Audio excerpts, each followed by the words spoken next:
This is Josh Apter, I'm founder of Manhattan Edit Workshop. And tonight we have Sight, Sound, and Story live. I think this is our 8th episode. And this one's sound editing workflow for film.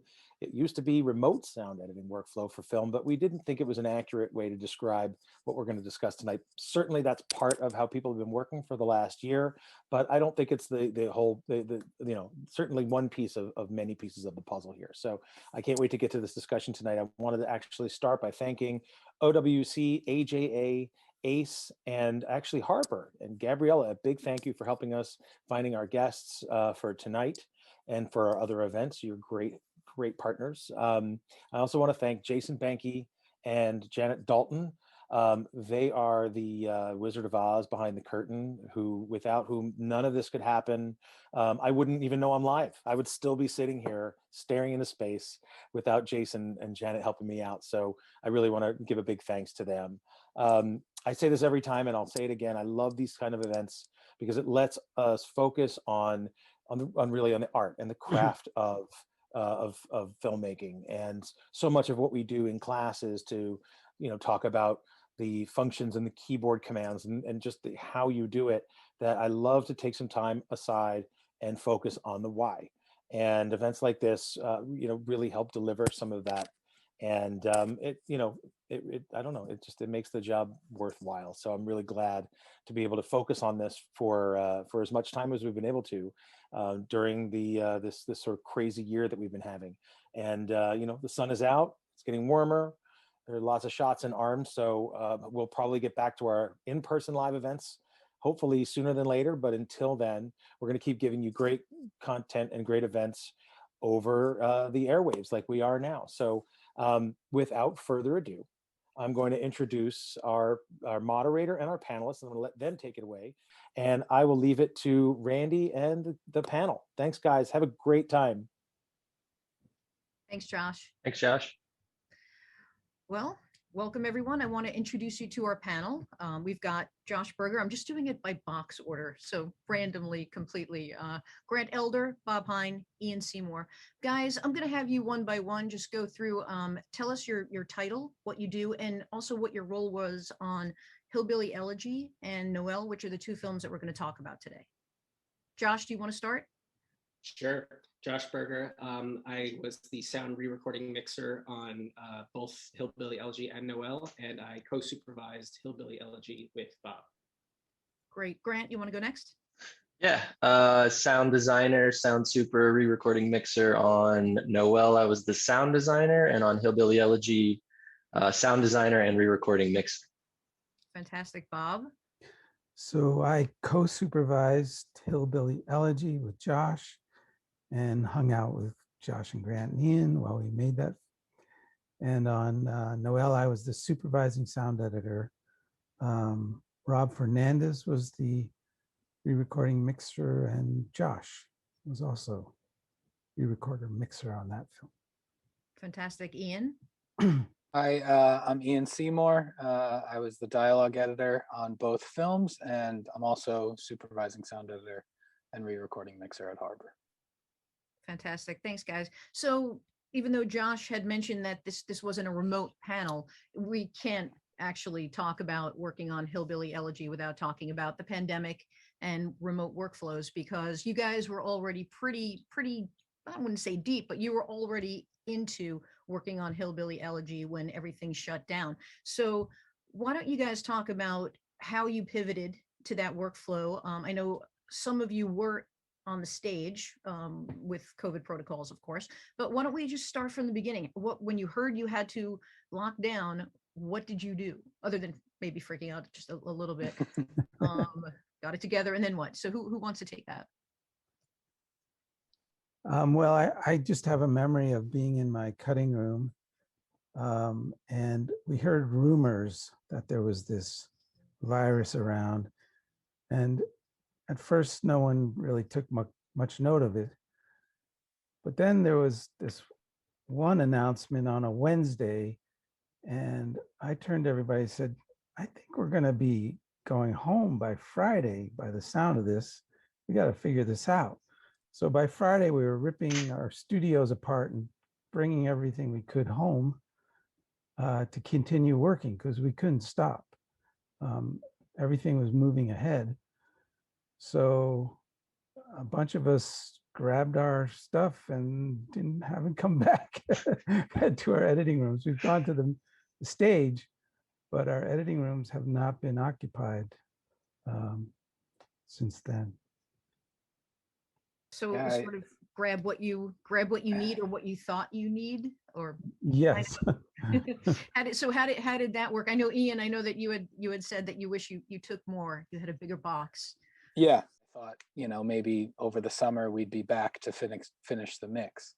But of course, the sound edit continued, the pandemic continued, and then we were in the mix, but I had only gotten what I could carry that day that we all went home. So, you know, it became a little bit difficult because I had sort of packed up a simple edit workstation, and I could have used a little more horsepower by the time the mix was going on and I was handling sessions, you know, that, you know, were stage sessions.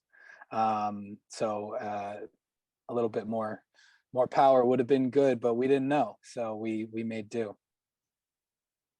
Right, so you guys had to pivot, you had to adapt. What about you, Josh? How did that go for you? Yeah, we kind of were, it was a bit of, you know, unsure of what we were going to do next, and luckily we had been working on the film for a while. We all kind of were, you know, deep into the sound editorial process. We had done a temp on the film with Ron and the producers and the editors, so we kind of had a ballpark idea of what we were doing and the direction that the overall shape of the film was going to end up taking.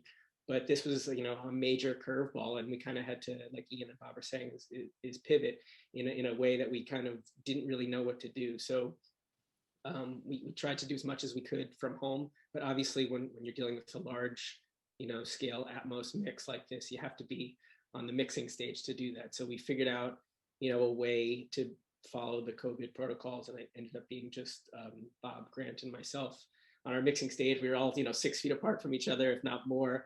And we mixed the movie this way, and we kind of made our own faux review process where every day we logged into Zoom. So Ron and James Wilcox, who's the editor, and various producers and composers, everybody was able to log on to the Zoom, and we kind of like we're connecting now, and we were able to, you know, talk through Zoom. But we also had this program called Clearview, which was a way to stream the mix out in a higher definition than just the Zoom audio.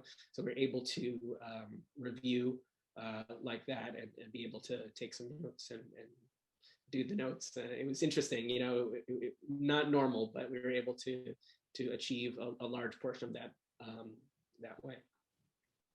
Right. Well, I know you guys work as a team typically, so, and you collaborate in person. So how was it figuring out these other ways? How difficult did that become? You know, when I went home, I took the kitchen sink with me, so I was pretty well prepared when I got home as far as, you know, the robustness of my setup, thankfully. And I think for Bob and I, the way we work even before, you know, the pandemic hit is kind of conducive to you know, being remote. I was actually had been editing at our facility down the street for some time, and I think we did that on Noel as well. You know, we get together a lot. I'll walk up the street, and you know, the way we start our edits typically is we sort of sit down and come up with a session that we think actually is going to work for us in the final. So we kind of start with the final in mind, and from there we you know, work together and share media back and forth and work through the edit in a very collaborative way that, you know, starts very wide with you know, sort of general wide brush strokes, and then we kind of narrow things down to get more granular. So, you know, as we were working from home, we had kind of already made a lot of those bigger moves on the film, and so working together in this sort of even further remote workflow wasn't such an issue for us because we were sharing a lot less media. And, with technology these days, we were able to chat, every other day, every day almost, and sort of work through ideas and flesh things out. And again, with newer technology, and as Josh said, working on Atmos films in this kind of remote workflow, it allowed us to make some moves before we got to the stage that even earlier last year, a couple of years ago, we wouldn't have been able to do. So fantastic. Now, Ian, you were saying that you were able to create a virtual mix stage scenario using Zoom and Streambox. Can you just talk a little bit about that? Yeah, I mean, I was the out of us four, I was the sound editor who was not at the stage. And so when the mix began, we were basically logging on to Zoom and Streambox at the same time, as if we were like coming to the mix stage for that day. So it kind of felt like, arriving at the mix, and checking in with everyone and making sure they had what they needed to start that day. And then, sort of at the client level, our picture editor or director or composer would arrive the same way and start listening. But yeah, from my perspective, we did as well as we could with creating a sort of mixed stage experience, with most of the crew not actually there at the mix stage. And I think the key was that we were kind of always on all the time. So I may have been editing a different reel than they were mixing, but I always had, I actually had 2 sets of headphones that I was using to kind of listen to the stage, mix, listen to the Zoom, and then listen to my edit session. And doing all those three things throughout made it feel like I was there at the mix and I knew what was going on. I could keep up and help wherever was needed. Okay. Well, so we talked about working remotely and the little hiccup that must have caused in the workflow, but let's dial back and talk about the creative on the film itself. So when did you guys get started on the film, and what direction were you given in terms of just the feel of it sonically? We got brought on very early in the process. As the dailies were coming in, we met with James about what he was hoping to achieve and what kind of sounds from the script that he was interested in So that's having. James Wilcox, the James feature Wilcox, editor. the editor, yeah. Even in the script phase, we met with James and we built a library of sound effects to give to him. So while he was cutting our sounds. So I think that was a really important aspect of how we all worked together, because we were very careful in what we were presenting him with, and they got used to our sounds, and those sounds carried, a lot of those sounds carried all the way through to the final mix, which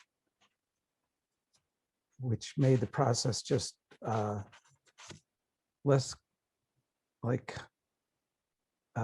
difficult. We didn't have to introduce a totally new thing that they weren't used to. We would upgrade things, but we didn't have to reintroduce things and get them used to something new as we went along. It's great when we are involved that early to kind of, like Bob is saying, to build the soundtrack as we go, and there's no surprises, and we're all kind of on the same page, and we're picking from the same palette, as opposed to on the mix stage trying to introduce something that people aren't used to. Sometimes it's harder to just grasp that when there's a lot of other things that are going on. So these sounds evolved as the project evolved, and in some ways may have influenced certain things, or, you know, if the music team is listening to the same sound effects, they're able to, you know, work within the parameters that we're setting, and we're able to work within the parameters that they're setting. So it actually is great, and we try and do it on all of our projects. But you know, sometimes you're brought on a little bit later and things are already set. So any opportunity that we get to kind of collaborate from the beginning is one that we, you know, all of us love and jump on. Okay, and Grant, you actually traveled to record some sounds for the soundtrack. Is that correct? I did, yeah.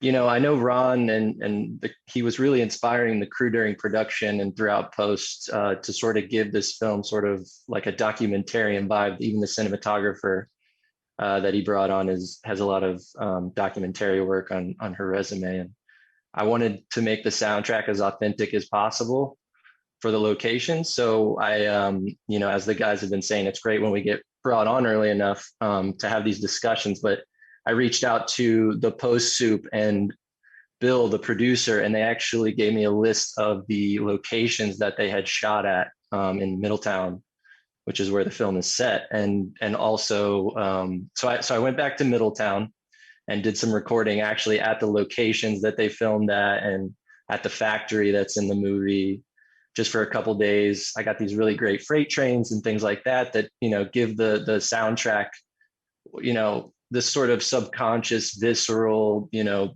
demand from the audience that I feel it needed to support these, you know, great performances, but also make it, you know, something special. And I also shot down to Kentucky for a few days to get some recordings in Cumberland Gap National Forest for The Holler. And I was able to get some really great like bird song in the forest that was really this awesome cacophony and, you know, great reflections from the trees and stuff that in Atmos sounded really fun. And I think it sounded pretty good. It absolutely did. We actually have a question that just popped up. Philip Snyder wants to know, can you talk about how you handled the ADR?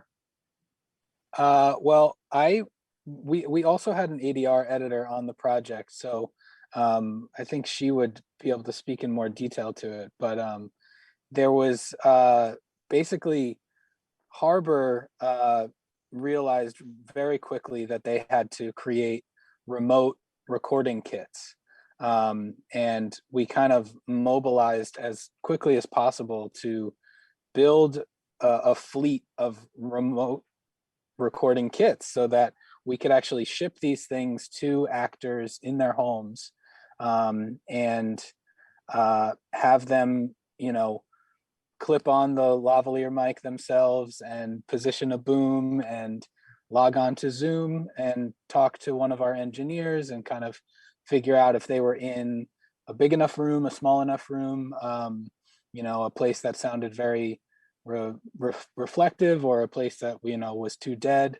And so there was a lot of work being done behind the scenes with each individual actor just to kind of get them a tech setup that, you know, was kind of seamless to them, like they could just perform their lines, but would still get us the high quality ADR that, you know, we expected to have for a feature film like this. And again, you know, I think it's fair to say that there were some bumps along the road, especially when you're creating a sort of brand new way of doing things. You know, ADR has kind of been remote for a long time, so there's always been good ways to communicate and stream high quality audio, but we certainly weren't sending remote recording kits to actors in their homes before this. So that was new. So, you know, depending on how tech savvy the actor is, you know, there's always some work to be done.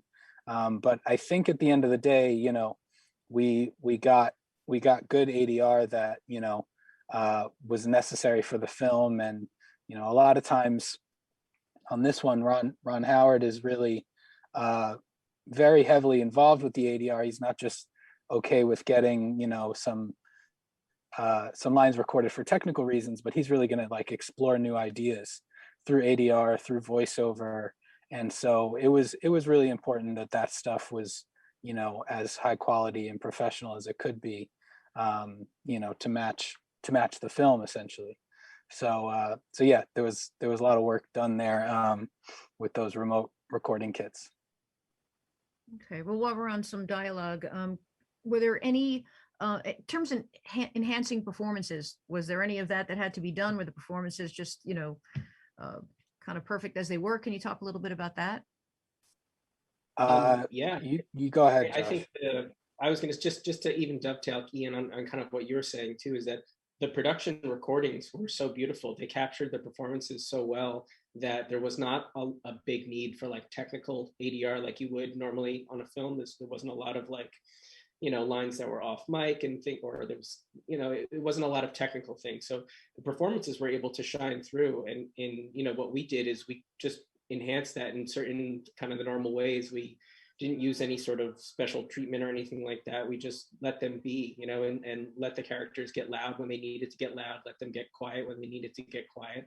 And we just supported that. There wasn't anything fancy done. These performances really are incredible. And, we again tried our hardest to just let, the viewer be engulfed in their performances and kind of stay out of the way. I will say, be sort of both because the recordings were so good and also because, the new way of doing ADR was a little bit unknown. I think I relied pretty heavily on alternate takes and kind of finding other performances in the film that would just paste in if there was a small technical issue. And so, that was another way that we kind of maintained the actor's performance on the day. But if we needed something to just kind of, fix a little problem for us, we were able to do that without doing too much of this sort of remote ADR stuff. And that remote ADR stuff then got to be dedicated towards, the stuff that Ron really wanted to solve with, some voiceover or an off-screen line that he actually wrote, and that kind of stuff that he really wanted to get into the film. Great. Now, the film takes place in two different time periods. Was there anything challenging about working with those two, or fun about working with the two time periods? How did the sound adjust? The throwback needle droppers helped out a lot, I think. Yeah, I mean, Josh, maybe you can talk about this, mixing this, because the score did a lot of the work, and James also challenged us to help out with sound design, but music did a lot of the work, a lot of the heavy lifting there. I was gonna say it's there's not like it doesn't say like 1997 or 2000, you know what I mean? Like it's not in a lot of ways. You kind of get it, and I think that's actually from a script level. You're bouncing back and forth, but it doesn't feel like you're bouncing back and forth. There's obviously like the Whitney Houston song or things like, or what was it? There was when she's roller skating. Like there's obviously there's songs from the time, and all of that was really fun, and it was a way to kind of help punctuate in a lot of ways the time difference, but you're in the movie from the first frame, so it's really in some way you're along for the ride, and you can kind of roll with the time changes. But I think we were more focused on providing a soundtrack that was naturalistic and real. Like Grant went to record all these sounds, and when we were in the holler, that's what the holler sounds like. When we're in Middleton, that's what it sounds like. So from that perspective, we definitely tried to do that. I don't know if we did anything like too funky to change the time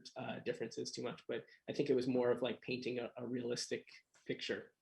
Yeah, I think on the sound design side, what we did mostly, Bob, you can chime in here too, is like we kind of just helped facilitate those edits in between time periods. And sort of smooth them over a little bit. I know there's one example that I can share where Bev's at her father's funeral, and it's this really emotional moment, and the score is really nice and big there. And they cut to a close up of Bev, and we start to pre-lap sounds from the dialysis center that she worked at. And what kind of was just a happy accident that happens a lot, but you know, the sound of this dialysis machine was actually really close to being in key with the score. So I think I just pitched it up a little bit.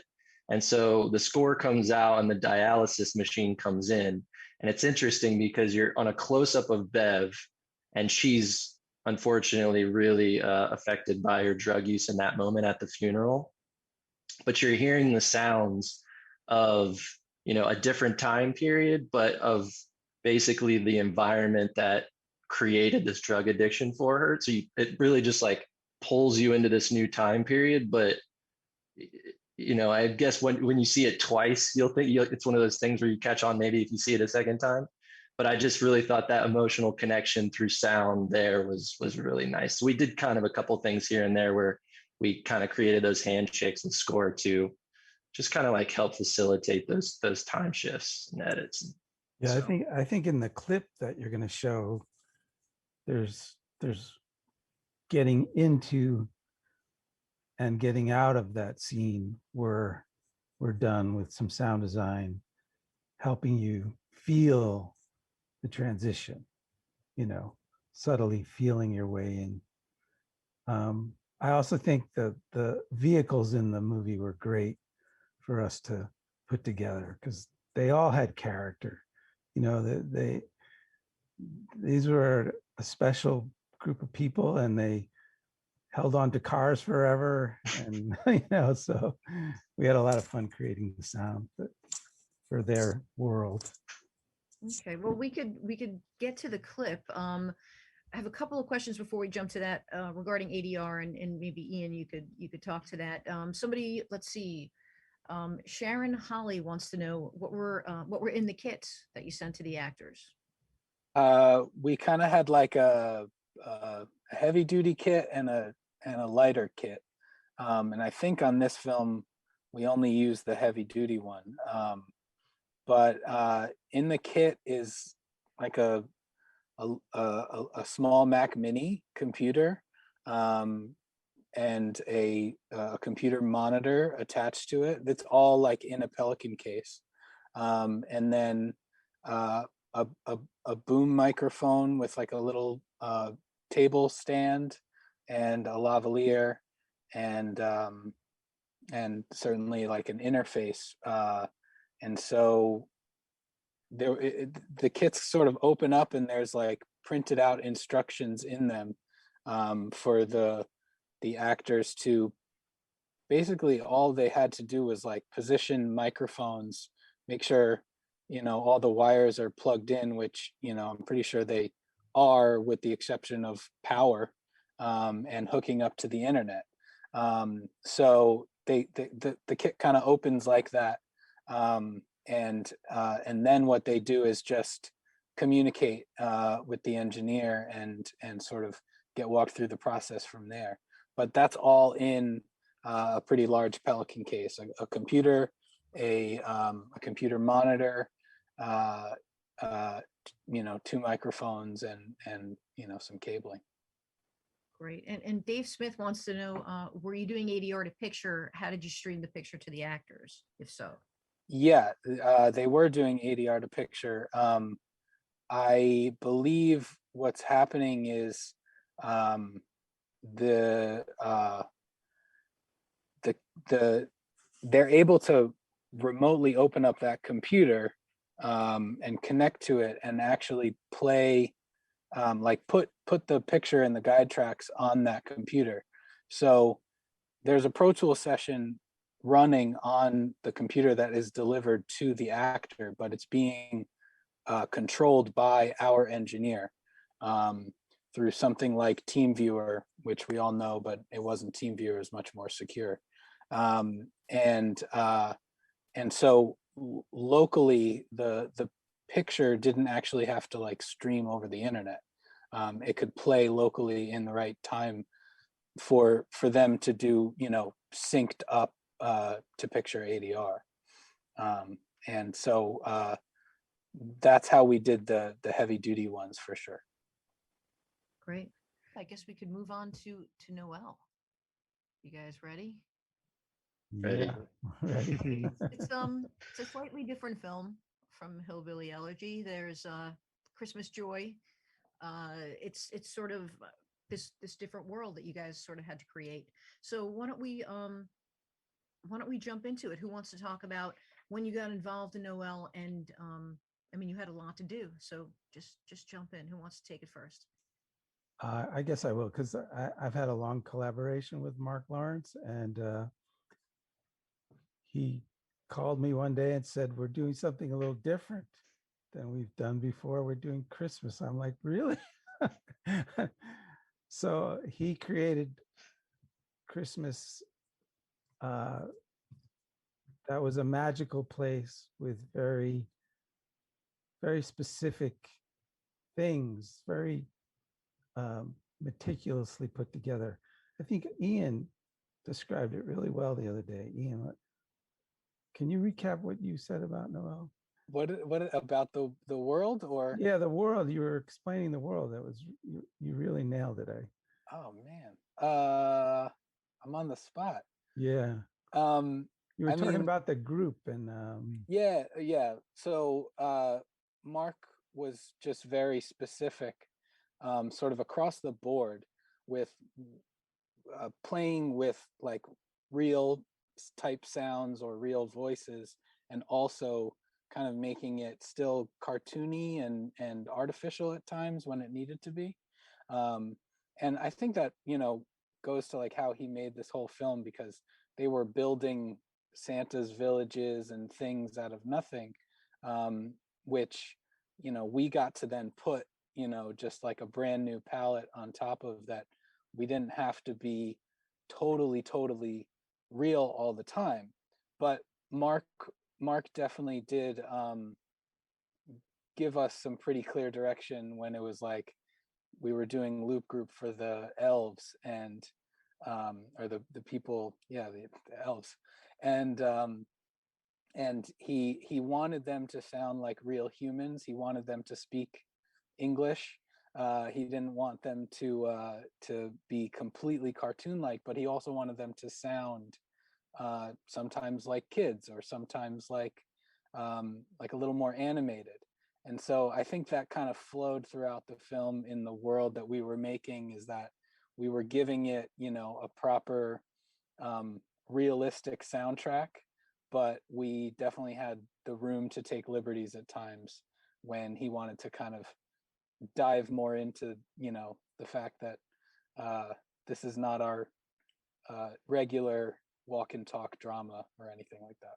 Bob, why don't you start us off and tell us a bit about your work on Noel? so specifically the two biggest challenges we had were the sleigh and the baby reindeer called snow cone. To create a sound for both of those things was something that we started when we first started, months before the mix, and didn't finish till the mix was finished. So they were constantly evolving, and everyone was constantly changing their mind about what they should sound like. And we did a lot of experimenting with a zillion different things to make those sounds.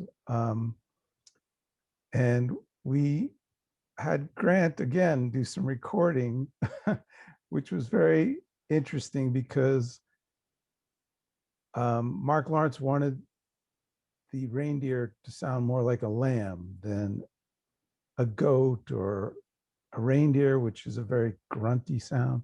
He wanted to sound like a lamb. So we scoured the world for baby lamb sounds and didn't come up with anything so great. So we decided Grant would record baby lambs. But the problem is baby lambs are born in a certain time of year. It's not like you can just go get a baby lamb whenever you want. I'll let Grant take over.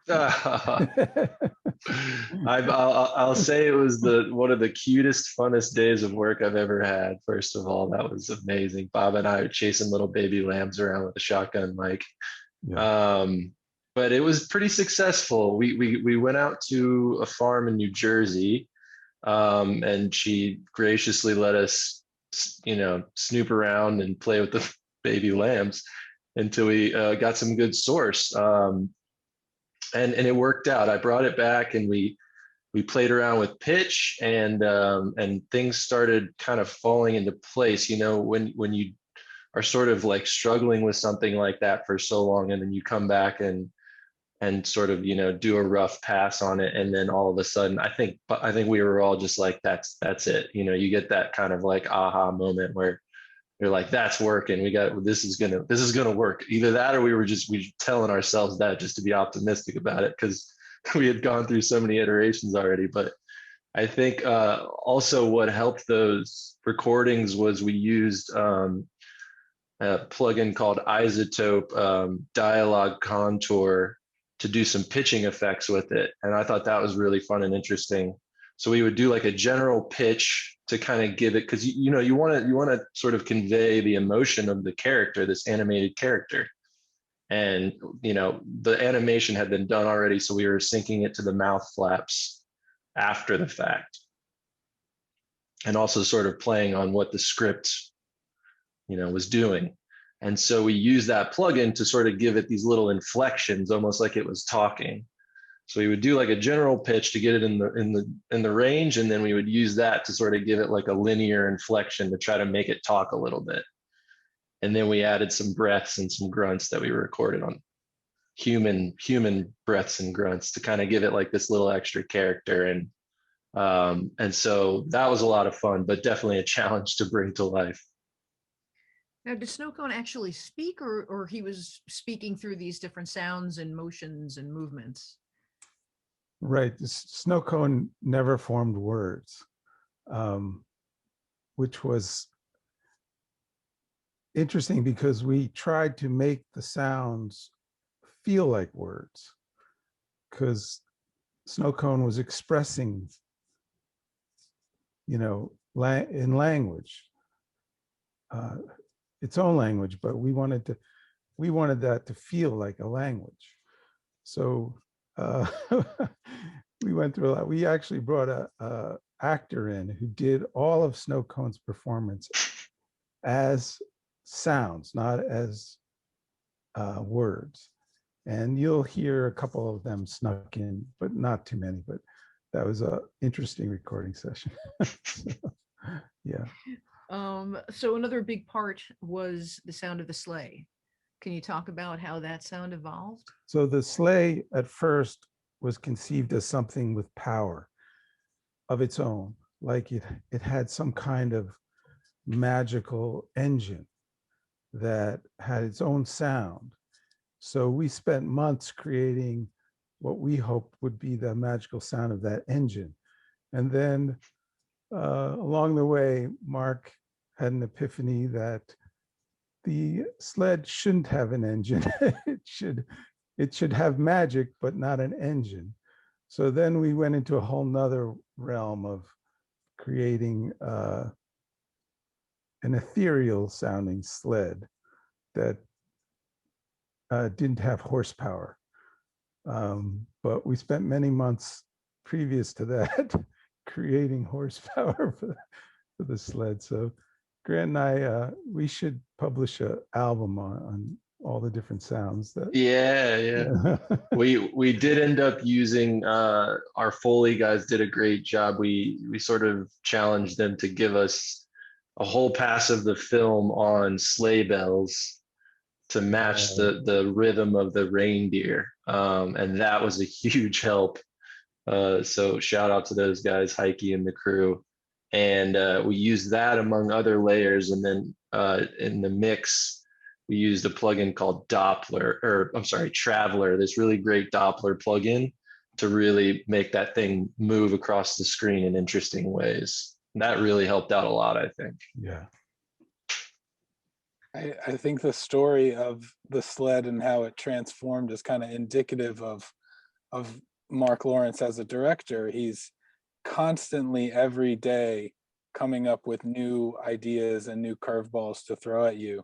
but he's the kind of director that you want to rise to the challenge of it and actually make it happen, because the reward is really there when this was not during a pandemic, and we were all on the stage kind of reaping the benefits of seeing this thing come together and seeing him enjoy the process.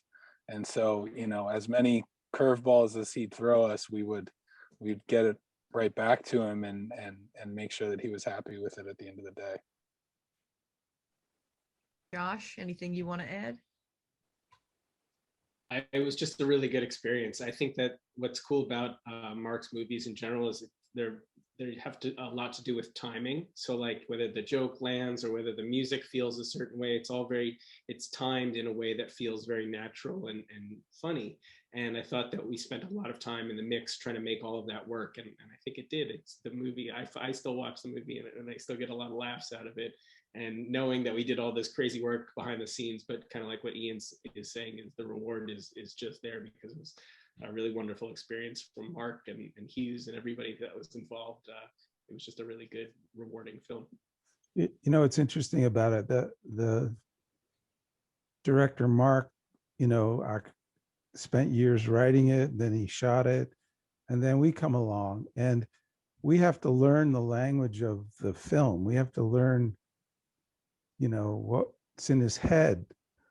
And so when you first see it, you get a slight idea going, but then you learn that everything is special. Like when she hits her ice skates together, he had a special sound in mind for that. It wasn't just the sound you typically hear. So every little thing in the film had its own very special sound. So as we went along, we learned what he was hoping, what his vision was, and come up with sounds that he goes, yeah, that's what I was thinking. Thank you. But it's an evolution to get there. Sure. Anything else on Noel that we want to cover before we start taking some questions from folks? We're good. Yeah. All right. So these questions that we're getting go back to Hillbilly Elegy. So Dave Smith, he says, I noticed panning on Amy Adams getting out of the car. How did you use panning in Atmos for dialogue? We did it very site specific. We don't do panning just for the just because we can kind of thing, and especially in Atmos because you have more speakers and everything is very source specific. It's actually better to be a little bit more reserved with that, because when it does happen, it kind of draws you in an interesting way. And because they're full range speakers and all of that, we could draw the viewer to a certain area.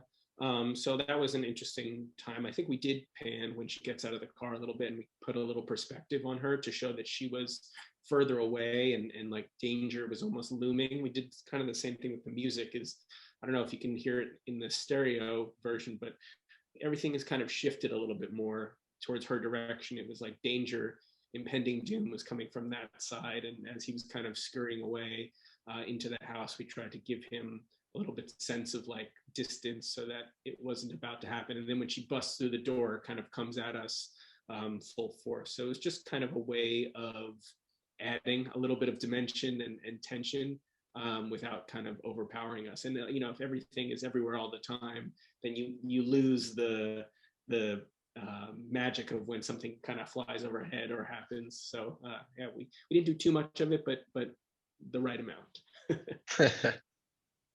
Okay, and also from Dave Smith, let's stick with this. Did you modify the weight of the scene in flashbacks?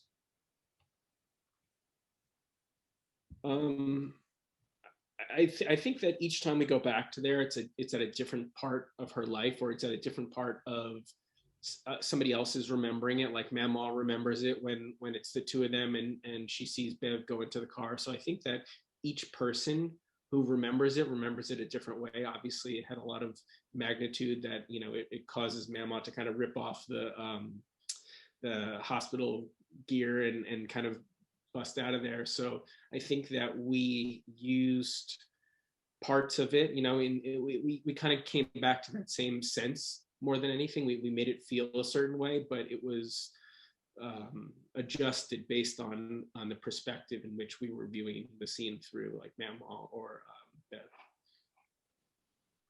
Okay, great. And then we've got a, does anybody else want to touch on that? Sorry, I didn't mean to.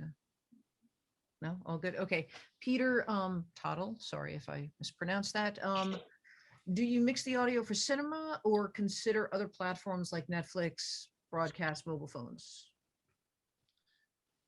I'll take that one, I guess. We mix for all versions. So our main mix, which we showed to Ron and everybody, was our full theatrical Atmos, which had full range speakers, music and sound effects kind of going to all of the speakers through the Atmos RMU, and we did that. And then we did a separate pass just for 5.1, and then we did a separate pass just for kind of home viewing. So the 5.1 was also theatrical, but then we did the home Atmos and home stereo. And I think we even listened to it. I mean, we listened to it on headphones for sure throughout working with Ron and the team to check that out. But yeah, we consciously did certain things for the theatrical version and consciously did things for the home theater version. Grant, if you want to add. Yeah, I'll say one thing that, in this new sort of remote workflow environment, you kind of are always now keeping the streaming platforms in mind. And, I think checking things on headphones these days isn't such a bad idea. I'll just leave it at that. I think what's interesting too, especially with Atmos, and I know that we've mentioned this with the Dolby guys a lot, is that they, their way of folding stuff down is just so high tech these days, and they have algorithms and they've tested it, and they're doing the same thing on their end. The guys who are developing the software to go from something that's very, very big and is enveloping to kind of bring that same sort of imaging and perspective and dynamics to stereo and headphones in the home environment. So they're doing a great job on their end, making us look good, kind of when we're checking stuff back. But the idea is to kind of make this hero mix the best it could possibly be. And if you have a good mix and a good dynamics and all of that, it tends to go nicer when you're listening to it on smaller speakers. It's a bit less forgiving in some ways, but Yeah, and I can piggyback real quick on that too. We work with a Dolby production suite standalone application that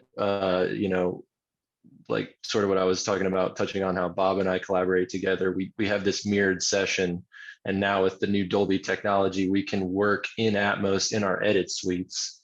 At Harbor, we're lucky enough to have tuned rooms that will reflect that 5.1 down mix in a theatrical environment pretty well.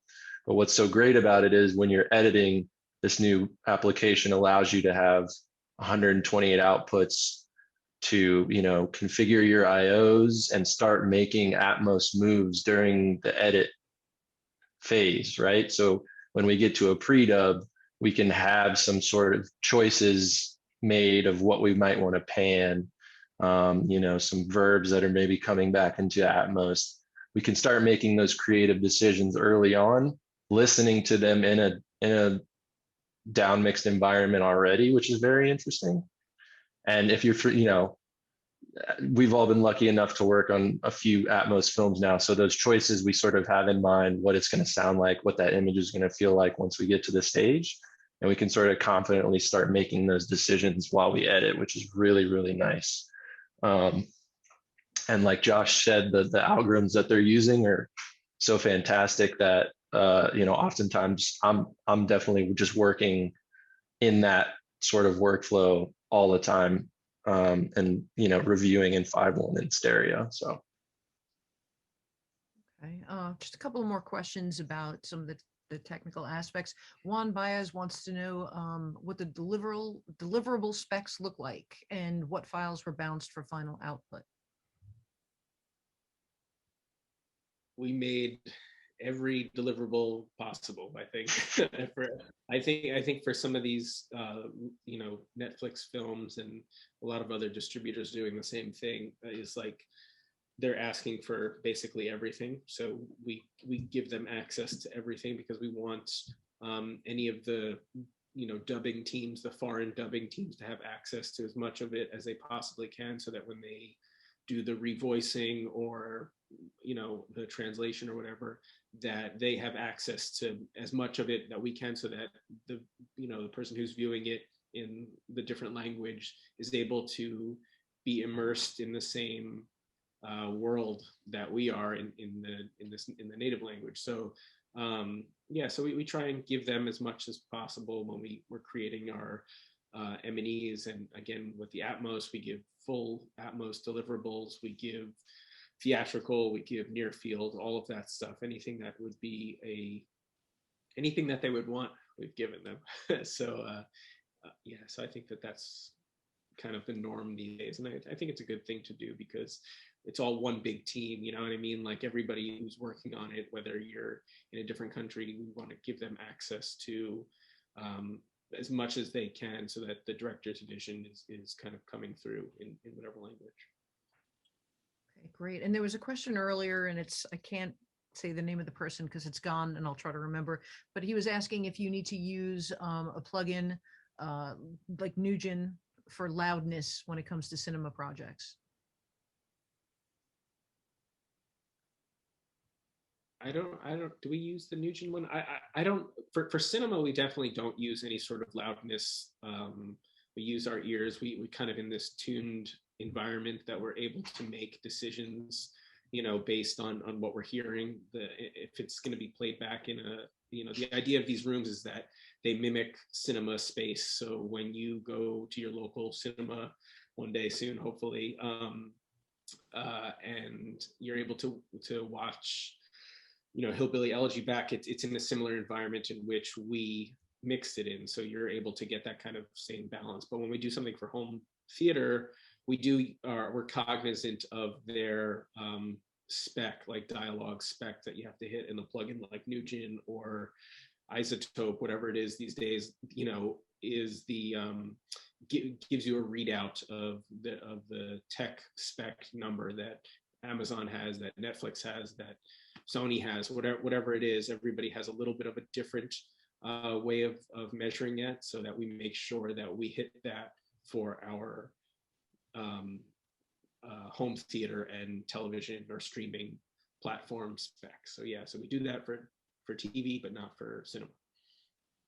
Gotcha. And finally, someone that is looking to be a sound editor or work in sound design, any recommendations? What can you tell them to do?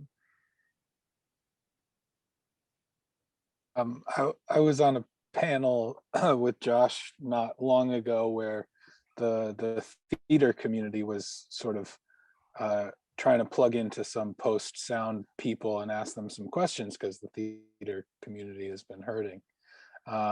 And they asked a similar thing, and I think the only real advice I can give, because I feel like everybody breaks into this industry in a different way, but the only advice across the board I can give is that, you know, it really serves you to get your hands on Pro Tools and get your hands on real projects. So, you know, seek out young filmmakers, seek out student films, seek out friends projects, anything you can work on. Podcasts, so many people are making podcasts now, and just start editing and start designing sound in Pro Tools, and, you know, kind of make find out what works best for you, like make some solutions that you like, and then at that point you can sort of have work to present and ideas to present to a team or a facility or whatever it may be. many different ways that people break into the business, but they usually, you know, have new ideas or have experience under their belt to a certain extent, and have already sought out some of that hands-on work. I would also add to that, you know, to be kind of a well-rounded person, because a lot of the time, you know, the stuff that you're going to learn, you have to be kind of like Ian is saying in it, or you have to kind of already either be around people who have been doing it, and you kind of just have to be, you know, conscious of what's going on around you, and always have, you know, an open mind and a good perspective on certain things. And, you know, a lot of times we spend, you know, 12, 13, 14 hours a day in a room with each other, in a dark room. So, you know, it's always good to have a good attitude and want to be there, and, you know when to speak up and know when to ask questions, and just always be interested in what's going on, because sometimes you're there for a long time, or sometimes, you know, your career goes up and down, and just kind of stick it out. And if you can kind of be happy and really love what you do, you know, then the opportunities will find you. Fantastic, guys. I think that's it. I really appreciate you all taking the time and talking about these two great films and your work on it. I'd like to thank the panel. Oh, wait, I would like to thank the panel, but Josh is going to come back and also thank you guys. So, Thank you, Randy. All right. Thank you. Thank you. Thank you. Yes, Yeah. thank you all. This was one of those times when it was really nice of me to say that the, you know, technology might be shine on us today and smile, and then technology might frown. Did a little bit of both today, but anything that wasn't broadcast perfectly live will be rebroadcast in a couple of days in its full form, and it'll always be perfect because hindsight is always 2020. So. Thank you guys for your generosity and a great panel. It reminds me of why I love sound. I'm a little bit of an audio snob. My first paying job was as a location sound recordist, and I just I'll always remember that. I'll always remember people I don't know, laughing at me because I was the sound guy and no one had any respect for us. Yeah, right. We appreciate what you do. Yeah, right. Well, I'm glad you do, but at any rate, it's just nice to hear some of the concepts behind what it is that you do, and it's always enlightening to hear it. So thank you once again, and we'll be back for another event in about a month, and we'll let everybody know. So, and we'll also let everybody know where the archive is to watch any or all of this, you know, down the road in the future. So thanks again, guys. I hope you have a wonderful evening. It's still daytime in your virtual backdrop, Randy. So I don't know if it's happy hour for you yet, or if it's the middle of the night, or I'm going to get some lunch in a little bit. Get some sun. I don't know. The world's my oyster. Exactly. Yeah, you've got All empty right. space behind you. You Yeah. can use it. Virtual Game of oyster. Frisbee. Yeah. All right. Well, thanks again, guys, and we'll Thank you, see you next Josh. time. All right. Take care. Thanks. Cheers. Bye, everyone. Bye-bye.